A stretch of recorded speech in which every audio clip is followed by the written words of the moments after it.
Bonjour à tous, aujourd'hui je vous retrouve pour la première vidéo de 2018 et je vous souhaite d'ores et déjà une excellente année 2018. Et quoi de mieux de commencer l'année en vous parlant des meilleures lectures que j'ai eues pendant l'année 2017. Parce que oui, il y a eu de belles pépites cette année et j'avais vraiment envie de faire une petite rétrospective. Aussi, je ne vais pas vous parler en détail des livres puisque je l'ai déjà fait dans mes vidéos précédentes, donc je ne vous en parlerai pas en détail, mais j'essaierai de vous mettre toutes les vidéos où je parle des différents livres. Et le premier qui m'est tombé sous la main, c'est le livre de perles de Timothée de Fontbelle que j'ai aux éditions Gallimard Jeunesse, mais qui est sorti en poche aux éditions Pôle Fiction. J'avais adoré ce livre et je l'adore toujours autant. Je pense que ça va être un petit peu le livre doudou, le livre que je vais vraiment garder auprès de moi puisque il a commencé l'année en fanfare. Et j'avais vraiment adoré la plume de l'auteur, j'avais adoré les différents rebondissements et je pense que je vais essayer de lire un petit peu de Timothée de Fontbelle cette année. Un livre conte, un livre aventure, un livre qui nous fait nous poser des questions aussi un peu sur nous-mêmes. Franchement, j'avais adoré cette lecture. Ensuite, un autre livre que je ne pouvais absolument pas ne pas mettre dans cette vidéo,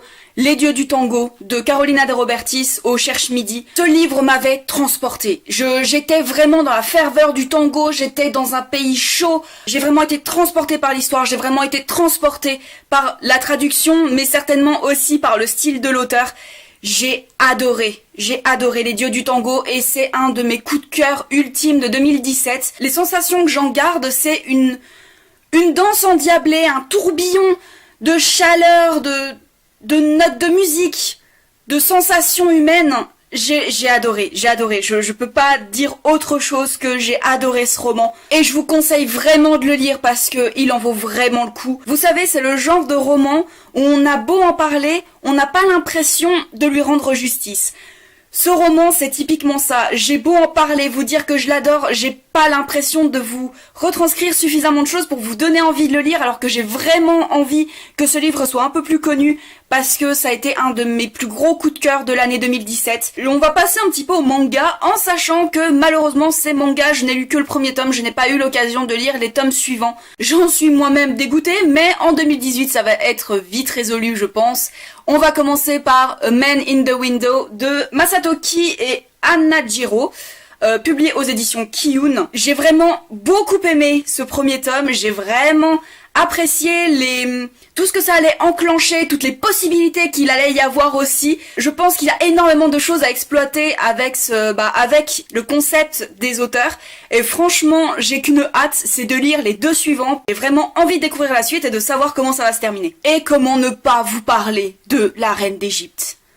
Comment ne pas vous parler de la Reine d'Égypte? J'ai adoré le tempérament de Hatshepsut et là aussi je n'ai qu'une hâte, c'est de continuer, c'est de lire la suite. Sweet Tooth de Jeff Lemire, publié aux éditions Urban Comics. Là aussi je n'aurais pas l'impression de lui rendre justice parce que Sweet Tooth m'a remué, mais un truc de fou, comme aucun livre a pu me bouleverser à ce point, comme aucun manga, comme aucun comics n'a pu me bouleverser. C'est vraiment le comics qui m'a fait adorer les comics. C'est vraiment un comics que je vous recommande parce que il est un peu glauque, mais il parle de sujets hyper importants. Il développe ses personnages, mais d'une manière totalement vraie et totalement juste. On comprend les motivations des personnages. Sweet Tooth, c'est vraiment un comics que j'ai adoré et chaque fin de tome m'a tiré les larmes parce qu'il y a à chaque fois quelque chose de puissant qui se dégage à la fin de ce tome et je ne peux que vous le recommander, même si les dessins peuvent peut-être faire peur, même si c'est un peu glauque. Vraiment, lisez Sweet Tooth. Je ne peux que vous le recommander pour ses sujets, pour les personnages, pour l'intrigue. Tout est tellement beau dans son côté glauque que voilà, je ne peux que vous le recommander, vraiment. On va arriver à un sujet beaucoup plus joyeux, même si, là aussi, ça m'a tiré quelques larmes. L'adoption de Zidro et Monin aux éditions Grand Angle, mais là aussi, j'ai adoré cette BD. Ça parle de parentalité, ça parle de relations avec les autres, et des relations avec soi-même aussi, de remise en question qu'on peut avoir dans la vie parfois. J'ai adoré cette BD, et c'est une BD, là aussi, doudou, même si elle crève le cœur, hein. À la fin de ce tome, j'avais le cœur en miettes. Remember, hein, pour ceux qui suivent mes vidéos, hein, remember. Hein. Ça traite de sujets tellement forts et qui ne peuvent que nous toucher aussi, puisqu'on a nous aussi des relations avec les autres et qui peuvent être compliquées parfois. Les personnages sont tellement adorables. Vraiment, cette BD est une confiserie et un doudou. Vraiment, je ne peux que vous la recommander. Un petit coup de cœur thriller avec Thérapie de Sebastian Fitzek. Je m'en souviens comme si c'était hier de la paranoïa que ce livre m'a procuré, du travail de l'auteur aussi, puisqu'il va traiter de maladies mentales, mais pas des maladies mentales comme on les fantasme, on va dire, puisque les gens ont fort tendance à fantasmer les maladies mentales, en tout cas à se faire une mauvaise image des maladies mentales, une image déviée de la réalité, on va dire. Là, Sebastian Fitzek, il se renseigne sur ces sujets, il travaille son sujet vraiment pour être plus près de la réalité, et ça, je l'en remercierai jamais assez. En étant joueuse de RPG sur les forums RPG, je peux vous dire que les maladies mentales sont énormément fantasmées et que énormément de personnes se trompent sur les maladies mentales et que ça a fortement tendance à m'énerver un chouïa. Ce livre m'a tenu en haleine, même s'il m'a rendu paranoïaque et que j'ai peut-être un peu regretté de l'avoir lu, en tout cas en cette période pluvieuse qu'était le printemps 2017. J'ai vraiment adoré ce roman, il m'a tenu en haleine du début à la fin. Si vous n'êtes pas trop fan des thrillers, je pense que ça peut être un bon début, puisque en plus de vous faire connaître un petit peu les maladies mentales, ça va vous mettre un petit peu dans les thrillers psychologiques, sans forcément aller dans le glauque ultime. On va dire que c'est un thriller un petit peu soft, même s'il traite de sujets vraiment forts et qu'il traite vraiment bien ces sujets du coup. Ensuite, ce livre, je ne pouvais pas ne pas le mettre. Miniaturiste de Jessie Burton. J'ai adoré ce roman, même si au début je ne savais pas si c'était un coup de cœur. Maintenant, au fil du temps, je me dis que effectivement c'est un coup de cœur. Là aussi, il traite de sujets vraiment graves pour l'époque qu'il traite, avec juste son petit côté fantastique comme il faut, juste pour...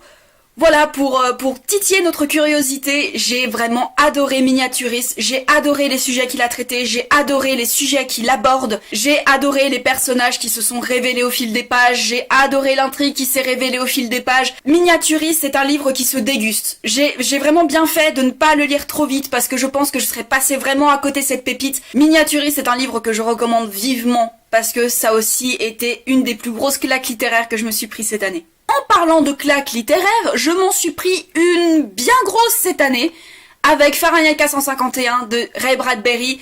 Je ne le redirai jamais assez cette année puisque je l'ai déjà dit moult et moult fois, mais Fahrenheit 451 est un livre à lire pour nous faire prendre conscience des perversités de la société, des perversités qui pourraient venir dans le futur. Je pourrais pas en dire plus sur ce livre puisque je l'ai déjà moult fois décortiqué dans 2 de mes vidéos et...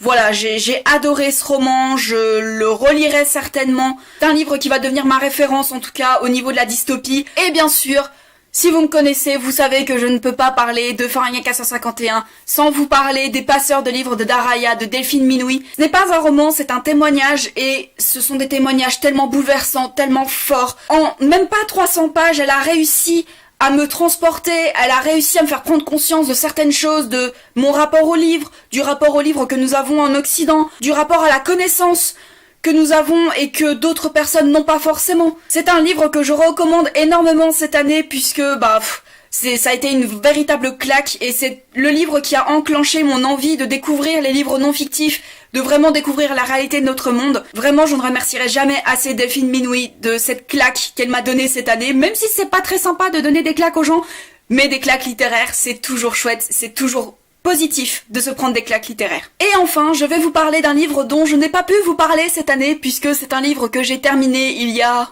2 jours. La Servante écarlate de Margaret Atwood, publié aux éditions Robert Laffont. Qui est surpris, vraiment, de voir ce livre dans cette vidéo ? Vraiment, qui ? Même si je n'ai pas pu vous en parler cette année, je ne vous en parlerai pas plus, puisque ça va faire l'objet d'une vidéo update lecture. Que dire de ce livre à part que c'est comme Fahrenheit 451, Margaret Atwood a vraiment touché juste. Elle est vraiment allée au cœur d'un sujet qui pourrait vraiment arriver. Non seulement une claque littéraire parce que ce soit Margaret Atwood ou même sa traduction, ça a vraiment été une belle claque littéraire au niveau stylistique, mais aussi au niveau des messages qu'elle a transmis dans ce livre. Et le plus gros message que je retiens de ce livre, c'est que on ne doit pas prendre, nous les femmes, nos droits comme acquis, puisque un seul petit grain dans ce mécanisme des droits et des libertés peut tout enrayer et on pourrait très facilement tomber dans la société de la Servante écarlate. Ce livre est un livre à lire. Comme Fahrenheit 451, vraiment, lisez-le.